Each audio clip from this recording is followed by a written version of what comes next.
Graça e paz, povo de Deus, tudo bem? Hoje eu falo sobre o livro de Juízes, ou dos Juízes, esse que é o 7º livro da nossa Bíblia protestante, é o 2º livro da seção chamada de livros históricos. Na Bíblia hebraica é o 2º livro dos chamados profetas anteriores ao exílio.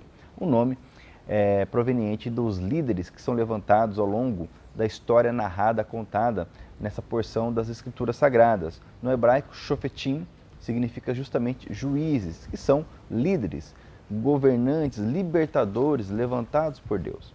Nós vemos aqui nessa sequência, onde está diretamente ligada à conquista da terra de Canaã, concluindo ali o livro de Josué. Então nós começamos o livro dos Juízes, abrangendo um período aí de cerca de 350 anos, onde o povo então fracassa em concluir a conquista da terra prometida, e não apenas isto, mas por desobedecer ao Senhor e deixar aqueles povos ao seu redor, começam a se contaminar e a se desviar atrás dos seus deuses, de forma que então o favor do Senhor lhes é tirado, o inimigo então os oprime, os escraviza, a mesma realidade que acontece até hoje.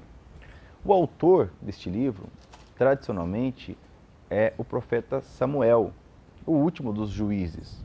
Nós temos narrado na história 15 desses líderes. Destes, 13 estão no livro dos Juízes, sendo que Eli e Samuel estão narrados, descritos no livro de 1 Samuel. Pois bem, nós temos aqui então 21 capítulos nesse livro, e desses 13 juízes que eu mencionei, então quais são eles? Nós temos Otiniel, Eude, Sangar, Débora, interessante, uma mulher como líder do povo de Israel, Baraque, Gideão, Tola, Jair, Jefté, Ibizã, Elon, Abdom e Sansão.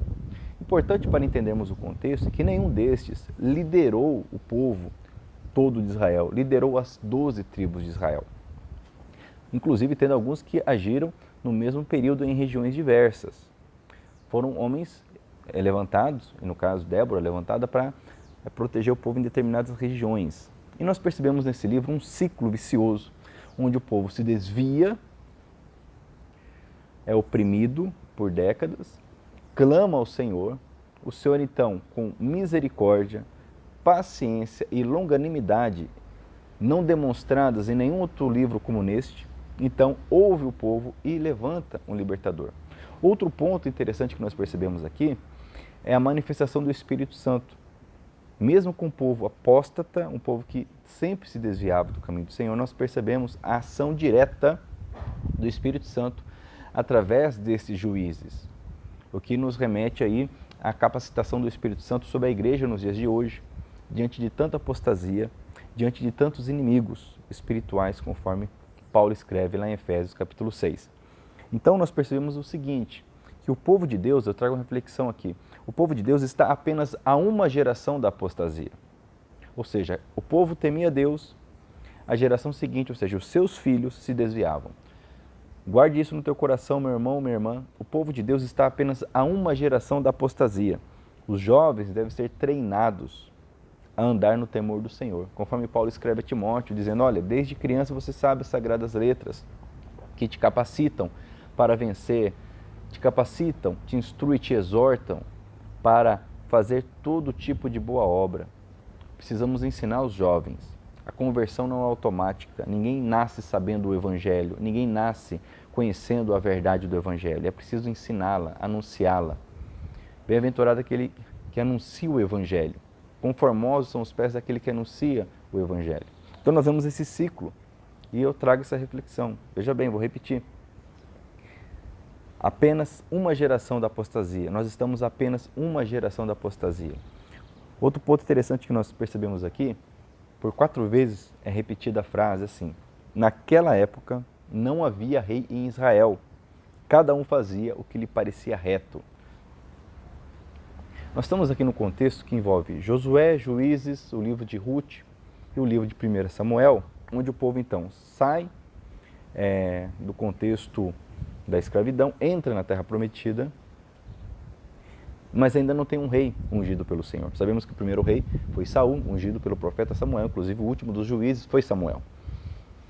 Então nós percebemos aqui que por não haver um rei, por não haver uma liderança sobre as 12 tribos, uma liderança levantada por Deus, Cada um fazia o que era reto, o que parecia reto aos seus olhos. E aí nós vemos barbaridades, erros crassos, narrados nessa porção das Sagradas Escrituras. O que nos mostra que nós precisamos de liderança, de direcionamento, que vem através da palavra do Senhor, que vem através de homens e mulheres instruídos, que possam nos ensinar, porque Paulo diz, lá em 2 Timóteo capítulo 2, versículo 2, ensina homens tementes, homens capazes, para que estes ensinem outros homens.